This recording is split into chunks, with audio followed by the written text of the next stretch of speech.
You know what? Virtual background. There we go. Yeah, that's really true. And you blended into it. Yeah. So, but I've also got a green screen at my house, so it's like I don't know what's supposed to happen here. It just got real. It got real weird quick, bro. Okay, so you just gotta tilt your head just right so that your mouth lines up with Pliskin's. Yeah, but even then, man, I feel bad. If anyone is watching this taking heavy doses of anything that might change your vision. Yeah, I don't know. Because my background is a green screen, so like I should be fine. But yeah, it is what it is, and what it is apparently is weird, and that's cool. So that's looking a little better. Yeah, it might have something to do with the light source. Maybe it makes my face weird, but that's cool. What? We'll go. I'll probably have to get my wife to drive while we do this. So I'm gonna we're heading out to a birthday party for birthday parties are important. Birthday parties are important. They make me spend money. That's what happens. And that's as it should be. So let me go real quick to what we're talking about right now, which is Project Power, a brand new movie on Netflix, starring Jamie Foxx. I'm gonna do a quick Wikipedia breakdown on it. Now, was anyone able to take any notes for this film? I took notes. I just watched it, so it's fresh in my head. Okay, so a couple of things worth mentioning. All right, so here's just the Wikipedia breakdown.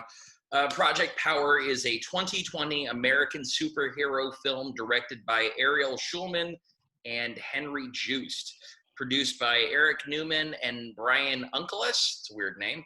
Written by Mattson Tomlin. It stars Jamie Foxx, Joseph Gordon-Levitt, and Dominique Fishback, a woman who's I've never heard of her before, never heard the name before, but she stars alongside Colson Baker, Rodrigo Santoro, Amy Landecker, and Allen Maldonado, and follows a drug dealer, police officer, and former soldier who team up to stop the distribution of a pill that gives the user superpowers for 5 minutes.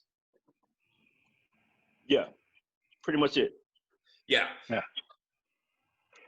So let me throw this. My very first observation of the film is that Machine Gun Kelly, who is best known for his Oscar-winning portrayal of Tommy Lee Jones in the Motley Crue movie The Dirt, and as the guy who looks a lot like MGK in Birdbox, playing Newt.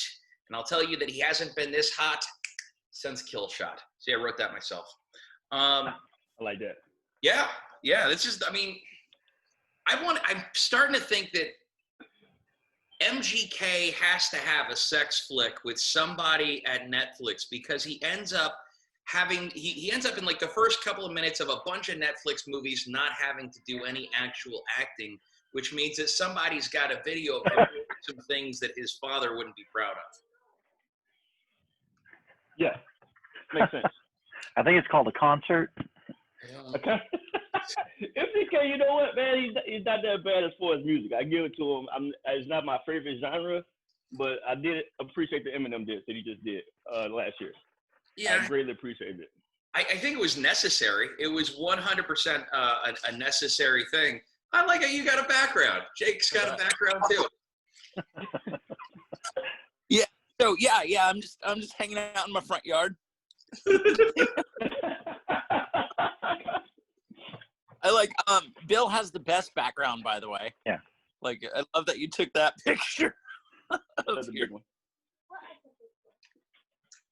No, that's the studio. I got a full on green screen, but what happens when I put the green screen on is I just get absorbed to it and it gets real weird. So was that on purpose? No. Oh my gosh. I think you need like a different light closer to you. Probably. Being white, you just kind of blend in. You need the green suit that they sell. That's what I'm getting on Halloween is that whole like the whole green suit, so you can just put a whole nother face on yourself. That's legit. That might work. But herein lies the problem is like the face, like I'd have to stay in the same place. Otherwise the weird face would just kind of move. It would look like something out of the Predator, but not nearly as entertaining. All right. So Mike, first I'm really grateful that you're joining us. You're a Louisiana native. There are a lot of things in this film that I'm not going to get because I'm not from New Orleans. I'm not from Louisiana. You're wanted by the FBI. I see, you came in, like, the only thing that I think came in was the FBI part. The FBI, yeah, like, who's snitching? Oh, man. So, I did notice a couple of things. Like, first off, Jamie Foxx is really fun in this film. Yes. But he's sort of taken on, like, the Tom Cruise role in Collateral, or Brian Mills in Taken, or John Creasy in Man on Fire. He's the older action film star who's still kicking people's asses, which is nice. Absolutely. Because I think that every couple of years we need to be reminded that our heroes are getting old too. But he's a step away from the Equalizer 4. Okay. You know, he's like, give him 10 years and he'll be like Grandpa Jamie shooting people in the face. Oh yeah, you're definitely on that level, man. I think he brought more of a I wouldn't say youthful side to the situation, but he was I have 4 girls. I'm sorry, I have 3 girls. So seeing him going after his daughter, like you see other people and taking it seemed more. Say again? You can't count your children? No, I have too many. I'm not gonna lie. I have too many kids. I got a lot of them. But I felt that, you know what I'm saying, with the take-ins and everything. This seemed a little bit more personable to me, you know what I'm saying, than Taken, where he goes across the world somewhere in a different country looking for his daughter and speaking 8 different languages. This one, he's down home, New Orleans, you know what I'm saying, everything was familiar to me. I dug that side of it, you know. I don't know, maybe it's just me. Well, I don't know who else got girls. So I was. Go ahead, Jake. Which one of us? Okay. So what I found really fascinating about this film, and not like I've never been to New Orleans, so I don't know, but there was it was very pretty, but also had an amazingly raw vibe to it. Absolutely, that's New Orleans in a nutshell. Absolutely. After the hurricane came through, a lot of the people say they lost a lot of realism in New Orleans because, you know, the corporations came through, they rebuilt it in a way they thought New Orleans should have been rebuilt, and it's kind of some BS.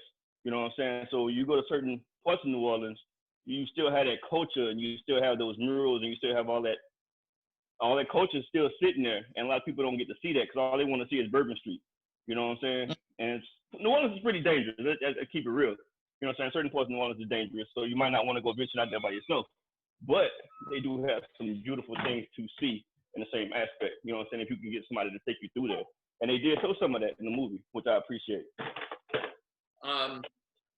There seem to be a couple of like very specific things to New Orleans that you're not necessarily going to pick up. I didn't know there was a Who Dat song. Yes, that's how it chant. Who that say gonna beat themselves. Who that. That's how it chant. Period. That's us all day. There's a couple of different chopper styles. The motorbike that Mattson Tomlin made famous last year with his little dance. The motorbike, and then there's a couple of little songs around there that we sing, you know, while we watching the football. But that Who that chant, that's the stadium. That's how you set it off right there. When that kick off, oh man, that stadium be rocking. What about some of the things that you saw in the film that were specific to New Orleans? Like there was a shot that took place along the pier. And for me, that pier seems familiar from the 2000 movie Hot Boys, starring multiple Oscar and Golden Globe winner Silk the Shocker and Master P. Yeah, both of them, huh? Most people don't know the pier, yeah. The pier, I'm not familiar with the pier, but I've seen that pier in several different. Have you ever seen Treme? off of HBO? No. Okay, they show that pier a lot in Treme. They're always on it for some reason. It's a great aesthetic.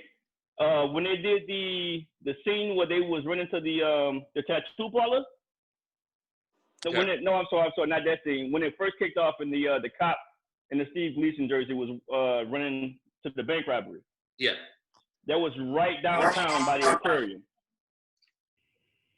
So the Aquarium of Americas was right on the corner. You can almost see it. I was just down there in November, so that's why I noticed it. It was right around the corner from the Aquarium of Americas where that trolley was going right to the Aquarium of Americas downtown. Now, do they have super drugs in New Orleans? Yeah, no, that's the origin of super drugs. It's called it's a big port, you know, and I'm sure there are a lot of drugs that come in there, but like, is it really like the Limitless drug, but for like your spirit animal? You know, wait till you see what the Haitians have. That's called a daiquiri.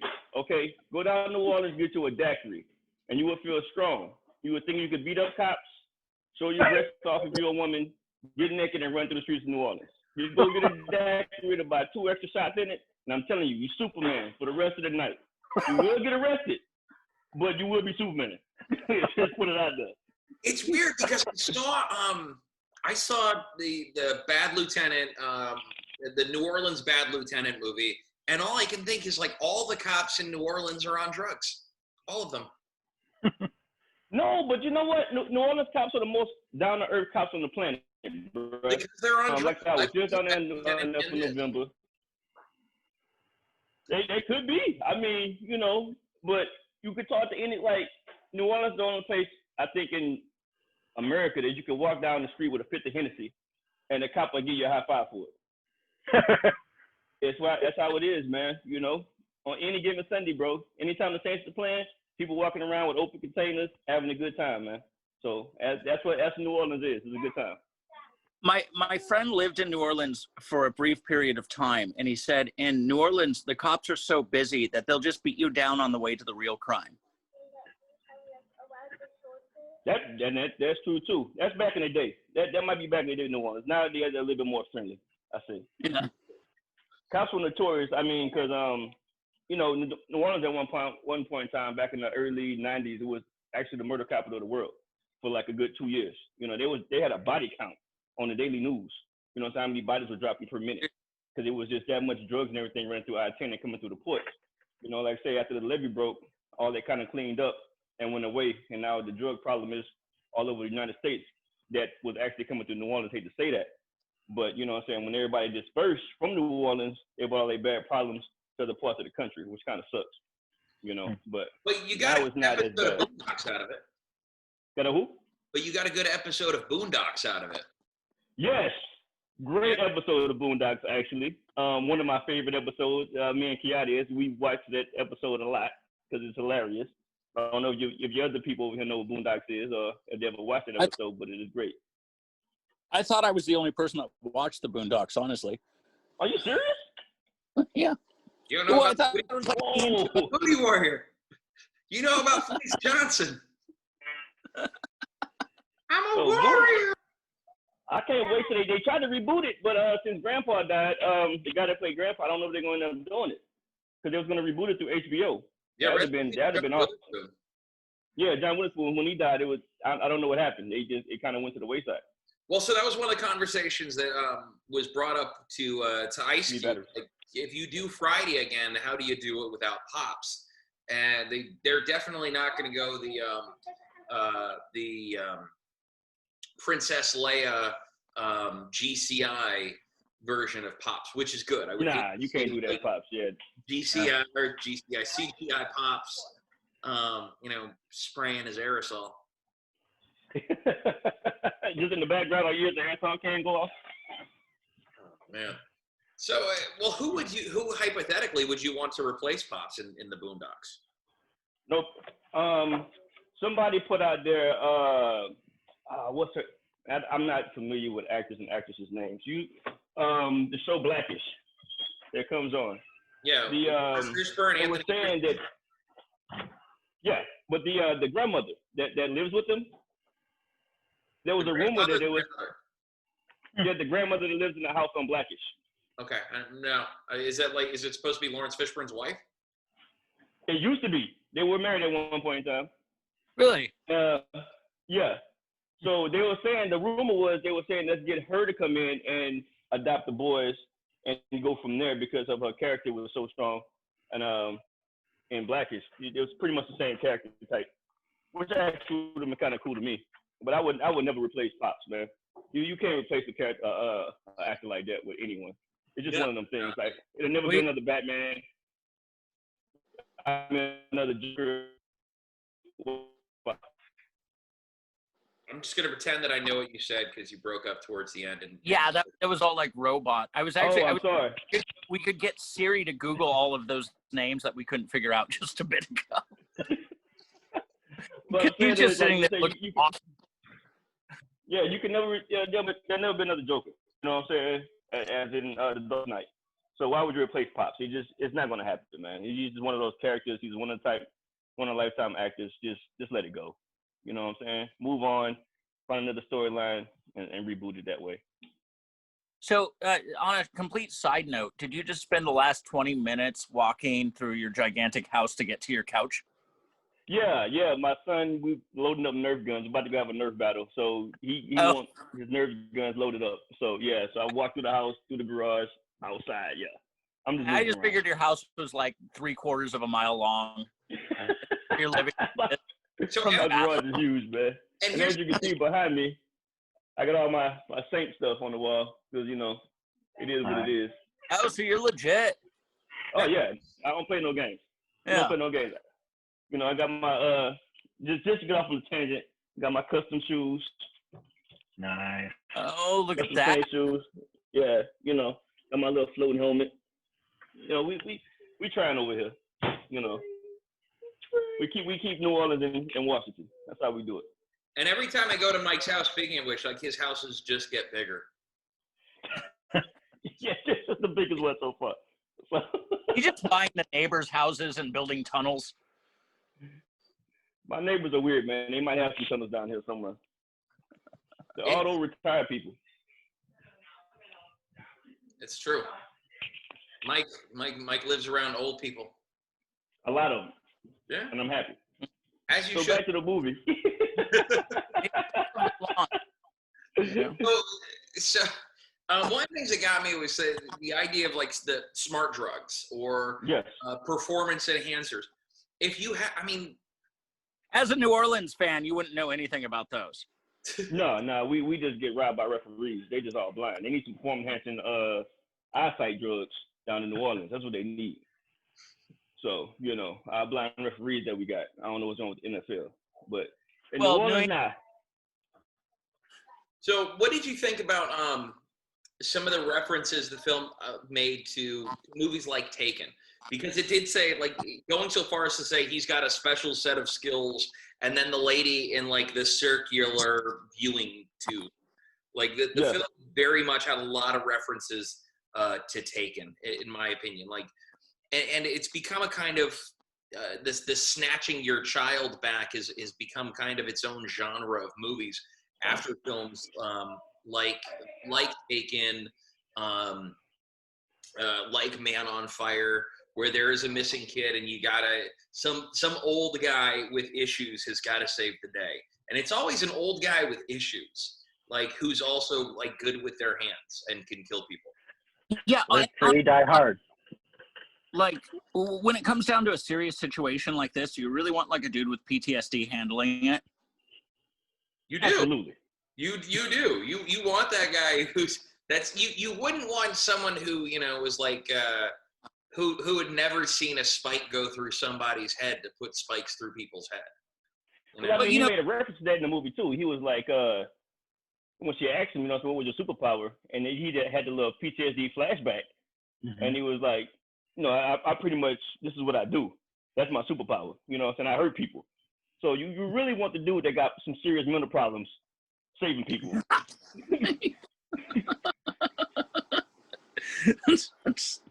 Yeah, that's when you get it. Like the guy who you grab the guy who's been killing people for a long periods of time, who's got The guy that like brought some strangles stuff the back. mouse at Chuck E. Cheese when the birthday candle goes off.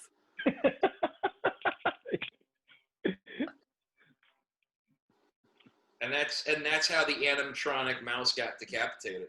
Exactly. You know? Makes sense. Yeah, just like bad shit's gonna happen. You know, that's the guy. All right, Bill. Let me ask you, what was your favorite part of the movie? Like, what set it off for you? I like that Jamie Foxx has gone from steaming Willie Beeman or Jamie in the Jamie Foxx show to being not only the star of the movie, but being the action star of the movie who can carry it. Yes. Yeah. Do you feel like it legitimizes him as like more than just sort of kind of the, I don't know, I don't want to say a comedy actor because he's done straight roles before, but like, do you feel like it's legitimized him as like an actor?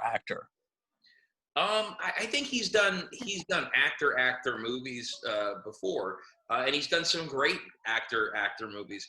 There was, I think it was called like Keeping Up with the Game or something like that, where it was basically like Hitch, you know, but better and years before that.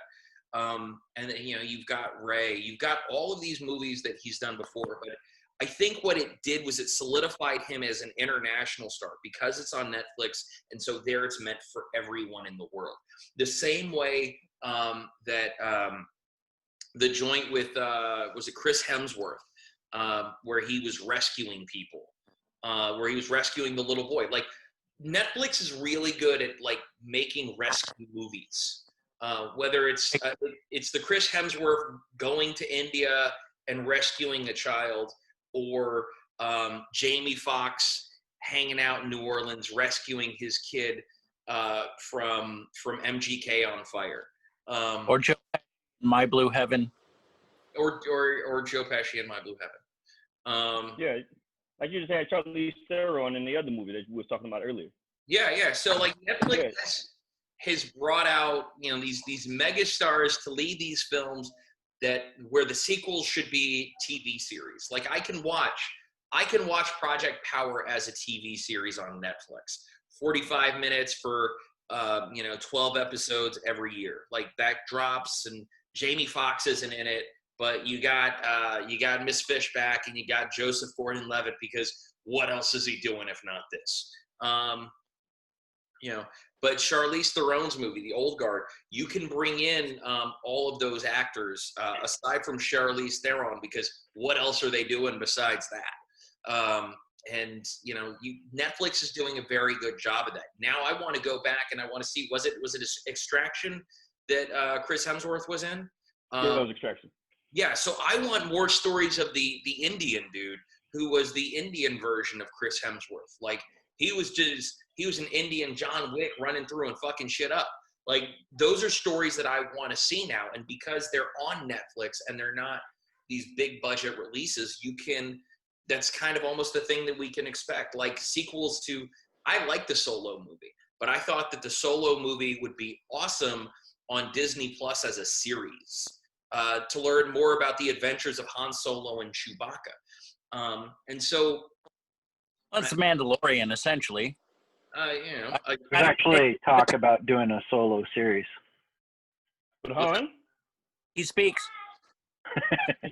No, there's been some talk about doing a Solo series on Disney Plus, because they had so much story that they had planned, but because it bombed at the box office. Okay, well, you're reaching 35 seconds of talking time. You know your cutoff is 45 seconds, so I don't want you to waste it all on that. Explode. No, okay, so what I think is really interesting right now, do you think with COVID and everything that's going on in the world, and the fact that like content generators on YouTube and your other like various streaming services are becoming SoundCloud, shout out to us, are becoming so popular. Do you think this is maybe like the death of Hollywood? Yes, Like, I think so. Mike, what do I you hope so. What's up? I hope so. I really do. I mean, you gotta look at it like this, man. I mean, Netflix is giving people, and even like shows on like on Prime, on, you know what I'm saying, they're giving a whole new set of actors, man, access to everyone without going outside to the movie theater and paying an absorbent amount of money to, you know what I'm saying, to watch these movies.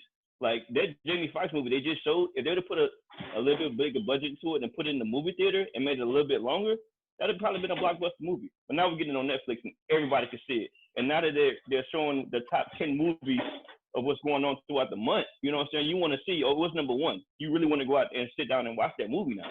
You know what I'm saying? 1 through 10. I would literally watch the first top five movies on Netflix on my days off. I'm a binge them.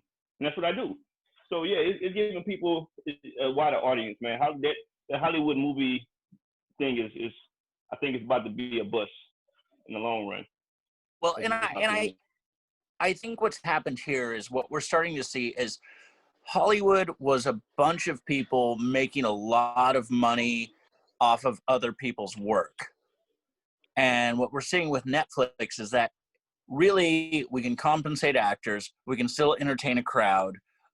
We don't need all of the middle management, the middlemen, the bureaucracy, and the nonsense of like, oh, well, here's your promoter, here's your this, here's your that, it's just like, hey, let's just make the movie. Yeah. And that word of mouth thing is actually working. Like I said, they showing the top 10 movies of the month or the top 10 movies of the week. That makes people want to go see what's 1 through 10, and I'm gonna watch it. You know what I'm saying? Because everybody in the world to say this is the number one movie right now, you're gonna go sit down and watch it. It's just the way it is. It's like with the Popeye sandwich. Everybody in the world wanted the Popeye sandwich for a month, then it went away. Then they brought it back, and now nobody eats the Popeye sandwich. It is what it That's is. the episode. Oh, sure. Mike, just so you're clear, we have, that I'm aware of, 2 Popeyes in the state of Alaska. One of them on the base, on J-Bear Joint Base Elmendorf Richardson, and the other one in downtown Anchorage. So, and oh, by the way, we're big in Russia, where they may or may not have Popeyes. So, so listener in Russia, you're gonna want to Google that, and then check out Google Food and learn how to make it. There's Popeyes everywhere. Every corner is Popeyes. We just like to say Popeyes. I don't want to eat the Popeyes in Russia. I'm not we gonna just lie. like to we have fresh chicken from the Chernobyl farms. It give you super strength. This is where they come with the Project Power. This is bullshit. comes from our Popeyes Chernobyl chicken sandwich. This is where the project, you become your spirit animal, which is nuclear chicken. And we all know chicken is baby velociraptor. That means Chernobyl is Jurassic Park. In Russia, all chicken tastes like bread, like squid bread. No, that's not bread. It's chicken. I don't want chicken out of Russia. I'm not eating chicken from Russia ever in life. Not doing it. No, really? Okay, so no. It's the Russian chicken challenge. I won't be doing it. So here's a little bit of interesting Alaska trivia. Now there's I believe it's Southeast Alaska. There was a decimation, overhunting of the seal community, right? So they through hunting they killed all of the seals, and because they had gotten rid of Bill, I hate to cut you off. I hate to cut you off, but my family is really going to run out of the door. When I stop, see if you guys are still on, and I jump back in. All right, cool. All right, brother. Hey, you guys be cool. We were bored with you anyway.